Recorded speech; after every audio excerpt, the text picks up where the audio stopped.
As it should. As it should, man.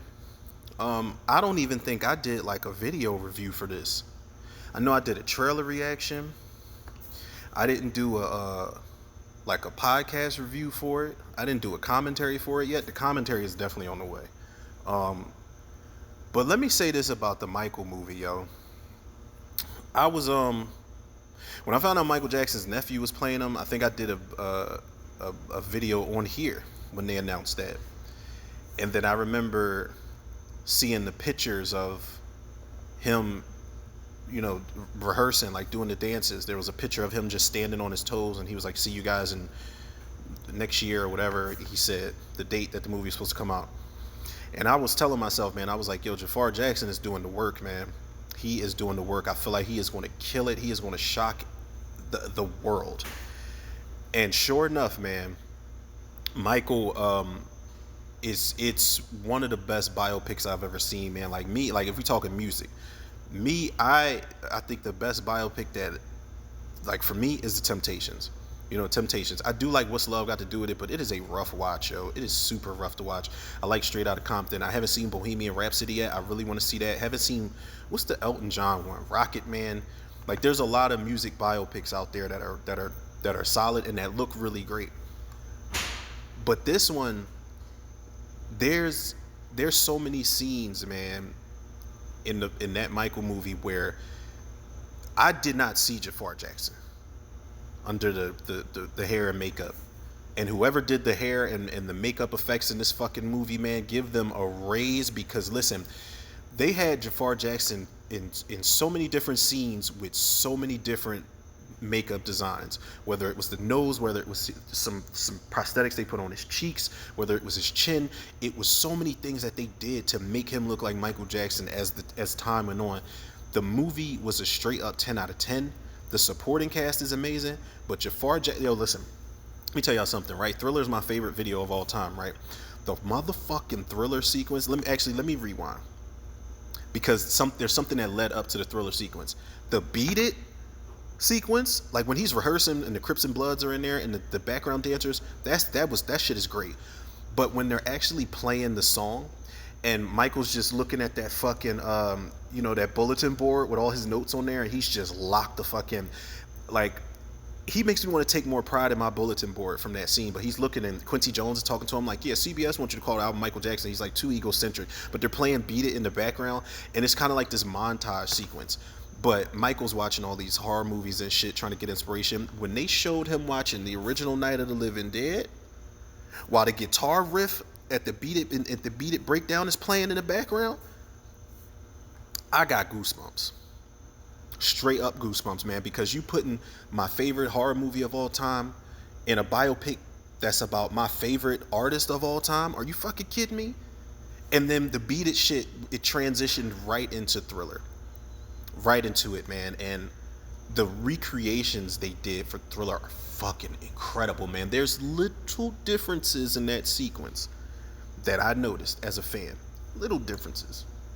Like even when when Jafar spun around and said, like when he spun around, I was like, Michael did it a little sharper and a little more aggressive, but I said, I'm gonna give you a pass. I'm gonna give you a pass. And then when Michael does that spin, when he's like, you're fighting for your life, and when he does that spin and you see the flaps, the straps on the jacket spin with him, I was like, Michael might have looked like he spun a couple more times, but I'm gonna give it a pass, Jafar. I'm gonna give it a pass. Listen, Thriller sequence is my favorite in the entire movie. But that movie is fucking incredible, man. But this, let me get off that movie because I'm gonna just be talking about this shit until my time runs out. But the sequel, um, I need them to make something where niggas is gonna be crying walking out the theater. They're gonna be crying in the theater. I need everybody to stick around and hold motherfucking, the lights of their cameras up. I don't know what song they're gonna play at the end, but I need everybody unified in that motherfucker by the end of the movie, man. I need everybody walking out clapping and holding hands and healing the world. For real, because it's got to be emotional. My thing is, how are they going to handle the death of Michael Jackson in this movie? What is Antoine Fuqua, and I think John Logan is the name of the writer, what are y'all going to do that is going to make an impact on that moment? What are y'all going to do to snatch our hearts out of our rib cages in that moment? Are y'all going to go with the, well, this is what we think really happened, so we're going to put it out there? Another thing I'm like concerned about, I'll say concerned. Janet was not in the Michael movie. Janet didn't want anything to do with it.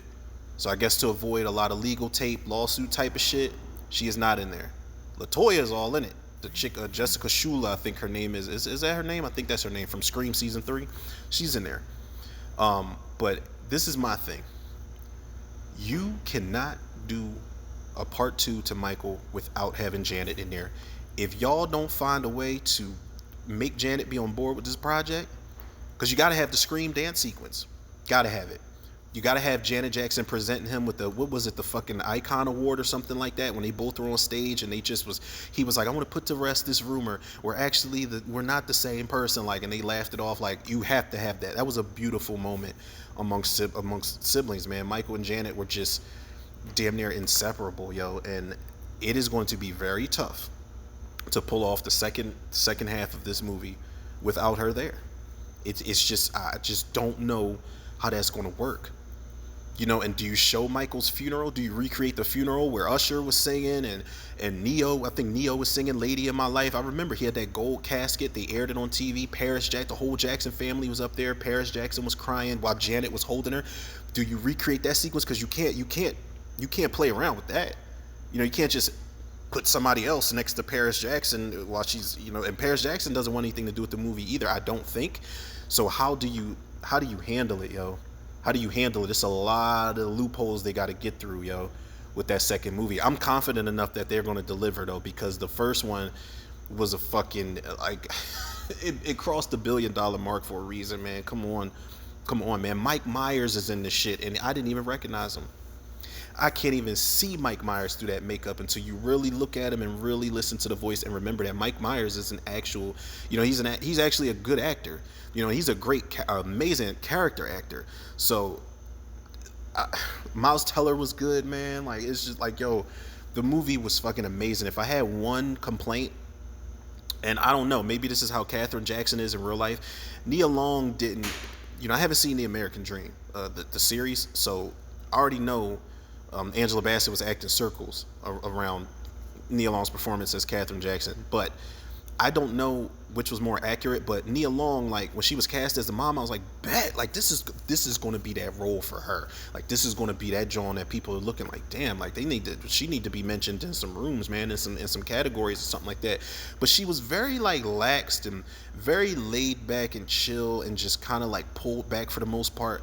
Like, even when Coleman Domingo, who's fucking fantastic in the movie, even when he's like giving her a lot of shit, he's just like, I'm gonna go talk to that boy myself. She's just like, you keep thinking that, Joseph. And then she just walks off like all slow. I was like, if you don't slap him in the face, like, maybe that wasn't Katherine Jackson, I don't know. But movie was fire, 10 out of 10 overall. But I'm super excited for this, man. I will be keeping track with all the production and the set photos. I might even sneak on set. So if y'all see me fucking getting escorted out on TMZ, like, yeah, we got this weird fucking podcasting dude from Philly, like, you know, he's trying to record videos on the set of Michael too. You know, they have to take him out. Like if that happens, well worth it, as long as I don't get the criminal record behind it. But, you know, I'm excited for this, man. I'm definitely curious to see, because they filmed a lot of scenes that they didn't put in the first movie that are going to be in the second movie. They said they filmed a lengthy amount of footage that they're going to put in the second movie, a lot of musical performances, all that kind of shit. So this is going to be Michael's light skin era, you know, his Puerto Rican era, as I call it, and then the era when he's super light, surgery on his nose and that kind of thing. So we're going to see all of that, and there's no doubt in my mind with the shit they pulled off with the effects in the first one, he gonna look like Mike again in the second one. You know, even though we know Mike's looks definitely gradually changed over time up until his death, but they're gonna make it work. I'm confident.